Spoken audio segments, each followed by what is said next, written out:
आप देखते हो पीछे से एक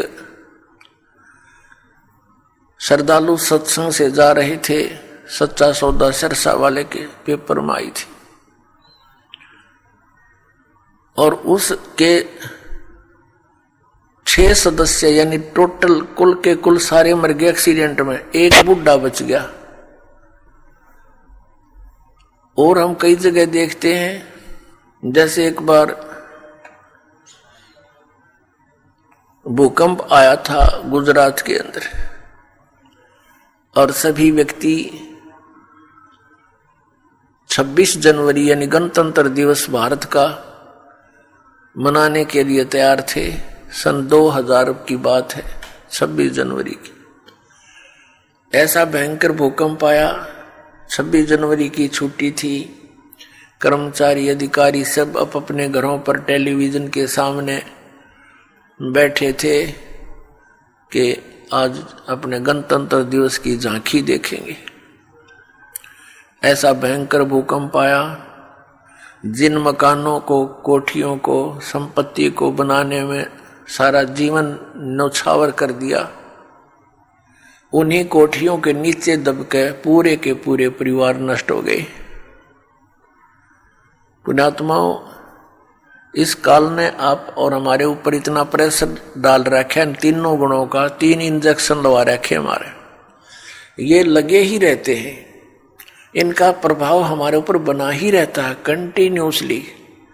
तो उसके कारण हम इतने प्रभावित हैं कि हम अपने उद्देश्य को ही भूल चुके हैं। अब विचार करो, जो व्यक्ति उस भूकंप में मर गए या दुर्घटना में मर गए, वो कौन सी क्रियाएं किया करते थे, उनके क्या उद्देश्य थे, उनकी कितनी इच्छाएं थी, और हमारी क्या है, हम क्या सोचते हैं, हम कर क्या रहे हैं। एक भक्त बता रहा था कि मेरी मम्मी बात न्योत कर आई थी, 5 लड़कियां थी, जिनमें से 3 का विवाह इकट्ठा ही था। 3 बेटियों का विवाह हो तो उस समय इस मनुष्य के माइंड की नीडल या सुई 100 से नीचे नहीं रहती। कभी उधर सोचा ये करूंगा, वो करूंगा, चिंता ये बनाई रखी है, हमारे साथ इसने लगाई रखा है। बस की बात नहीं, हमारी परंपराएं ऐसी बन गई जो हमें केवल दुख ही देती हैं, सुख नहीं देती। विवाह के अंदर भात न्योत का आना, फिर एक विवाह फिर उन भाइयों का शुरू हो जाता है, एक बहन का शुरू हो रहा है। तो इस तरह हम अपनी परंपराओं को, रीतियों को गलत बनाकर भी 90% दुखी हैं। अब वो रोहतक बस स्टैंड पर खड़ी थी, एक बस से उतरी थी, दूसरी का इंतजार कर रही थी, और खड़ी खड़ी सोच भी रही थी, क्योंकि जिसके 3 बेटियों का ब्याह हो, जो अनुपदेशी है, हमारे भगत तो अब इस बीमारी और बुराई से कति दूर हो जाएंगे, ज्ञान से होंगे, कोई प्रतिबंध से नहीं होती ये बातें। बच्चों का विवाह भगवान ने कर रखा होता है, या हमारी भूल है बाद में जो ड्रामाबाजी, नाचा कूदी, डीजे बजाना, फंड करना, ये कोरी बकवाद है। ये इस विवाह के समय में, इतने पुण्य संयोग के समय में ऐसे बकवाद नहीं करनी चाहिए। कोई घूटी ला रहा है, कोई नाचे कूद है, ये कोई बात हुई? ब्याह किसी का नाचे कोई, ये कोई सांग होया, कोई अकल हुई? लाडू कोई खावे और कूदे कोई, बता कोई बात है यार? तो इस तरह की हम अज्ञान से अपने ऊपर एक न्यारा वजन और रखे बैठे हैं, ये भी हटाना, हमने बिल्कुल हटाना पड़ेगा। भक्ति तभी चलेगी, भगत तभी बनेंगे। अब वो पता नहीं क्या क्या विचार कर रही थी, वहां ऐसे करूंगी, ऐसा करूंगी, वो ऐसा लाना है, वो फलाना ऐसा करना है, लड़की के कपड़े बनवाने हैं, यानी 100 चिंताएं होती है। वहां पिलर के साथ खड़ी खड़ी ऐसे ही चिंतन कर रही थी, कहीं और घूम रही थी, खड़ी थी वहीं पर। एक ड्राइवर ने बस बैक करके सेट करनी थी अपने स्थान पे। कंडक्टर लग गया खुले पैसे देन, किसी के बकाया थे वो बकाया पैसे। ड्राइवर ने सोची तू लाग फटाफट बस को। उसने बस बैक करी, वह ज्यादा टेढ़ी होकर पिलर की सीधी होगी। उसने दिखा नहीं दूसरी साइड में, वह पीछे जाकर, और उस बहन ने भी ध्यान नहीं, क्योंकि वो तो सोच विचार में बड़ी थी। उसकी छाती पर आकर लगी बस पाछे तर पीछे पिलर का सारा खड़िए थी। वहीं पर आध घंटे में तड़प कर मर गई। अब वो ब्याह भी रह गया, और जो इधर उधर की जो एक सेकंड का चैन नहीं था, अब वो कहां गई। तो पुण्यात्माओं, हम कति बालक हैं, हमें डर नहीं रहा, हमें याद नहीं रहा वो जाने का समय। और जब तक हमें यहां से जाने का समय याद नहीं रहेगा, हम भक्त नहीं बन सकते, हम बुराई से बच नहीं सकते। अब आज कोई नाच रहा है, कूद रहा है। एक समाचार पत्र के अंदर देखा, पढ़ा, उसमें क्या लिखा था कि विवाह था और पहले दिन वो डीजे मंगाकर नाच रहे थे, बहन भी, सब दूसरे भाई रिश्तेदार डांस करे डीजे के ऊपर, वो भी समाचार पत्र में। और अगले दिन वो दुल्हा जो विवाह करने चला था, कार एक्सीडेंट हो गया ट्रेले के साथ में। जितने सदस्य उसके साथ बैठे थे व्यक्ति, वो सारे मर गए, वो भी मर गया। अगले दिन वो टक्कर मार रहे हैं, रो रहे हैं, बालों को पाड़ रहे हैं जो कल नाच रहे थे। अब बजा लो डीजे यहां पर। कहते हैं नानक साहिब जी कहते हैं कि ना जाने काल की कर डारे, और किस विध ढल जा पासावे, और जिन्हां ते सिर ते मौत खुड़क दी, उन्हां नू केड़ा हासावे। आदरणीय नानक साहिब जी से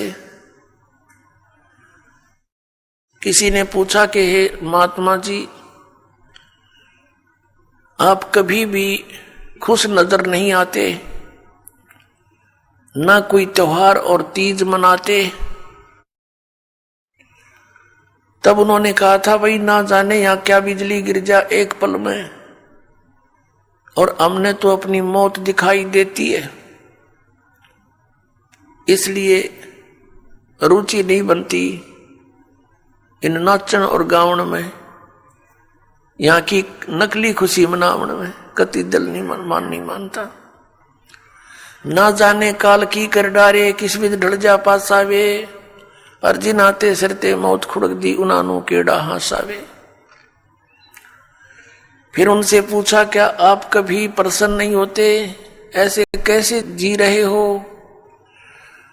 तब उन्होंने बताया कि मैं प्रसन्न होता हूं, साध मिले साढ़े शादी होंदी, विछड़ जा दिलगिरी वे, अख दे नानक सुनो जिहाना, ये मुश्किल हाल फकीरी वे।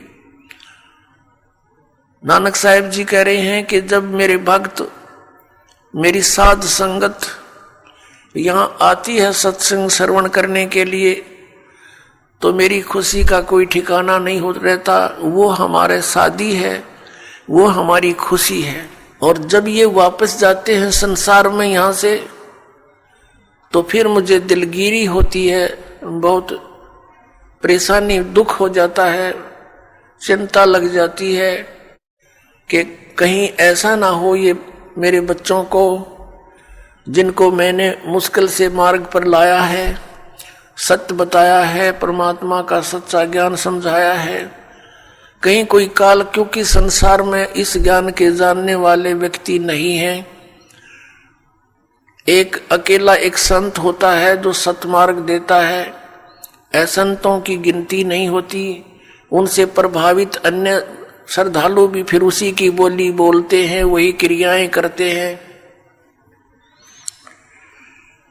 तो नानक साहिब जी कहा करते कि मुझे फिर चिंता बन जाती है कहीं मेरी फसल में कीड़ा ना लग जा, यानी कोई काल का दूत इनको भ्रमित ना कर दे, इनका जीवन नष्ट हो जा।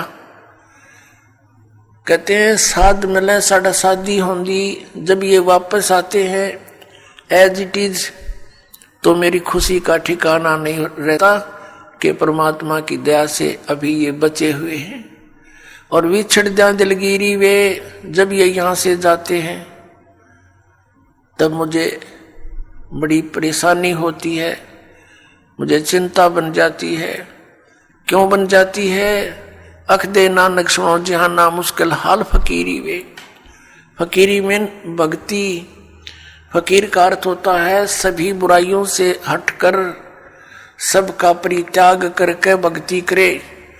तो जैसे भी बुराइयां कुरीतियां संतों ने हटाने की चेष्टा की, तो अन्य समाज ने उसको लगाने की चेष्टा की।